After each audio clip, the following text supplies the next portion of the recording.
Good afternoon, dear colleagues. Today is 9th of March and this is a new release of the daily overview of the Forex and cryptocurrency markets from Trade Hub, and me, leading analyst Mikhail.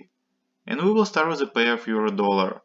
As you can see, we get a decline and fulfilled the minimum correction goals. My sales closed with a take profit at 1.1850. At the moment, I expect the appearance of a new upward impulse or a correction, which will indicate a continuation of the decline up to 1.16. As for the franc dollar, we also reached the targets indicated last week. Now we are watching a structure that is developing downward. If we get an impulse and a correction to it, then we can look for short positions. As for the British pound, I expect a continuation of the decline up to the 1.35. The validation level is behind the top of the second wave. Let me remind you that we were selling just at the top of this wave. Sideways movement continues on the Canadian dollar. I don't see any deals here yet.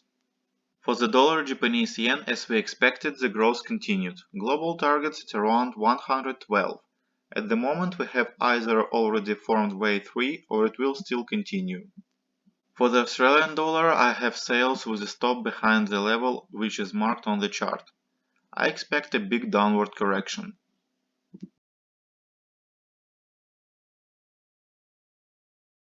According to the WTI crude oil, the movement is constantly stretching. It is typical for the commodity markets. Long positions is dangerous here, and if you want to get a short position, you need to place the stop loss behind of this stop.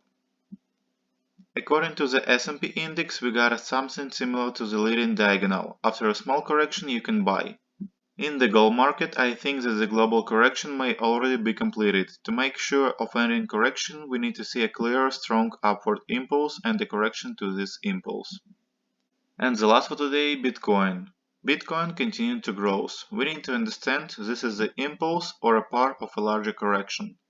If this is a correction, then the growth targets will be the upper border of this upward channel, approximately $56,000–$57,000. And if we will break through these marks, we can reach 60–65,000. That's all for today. Thank you for your attention. I hope it was useful for you. See you tomorrow.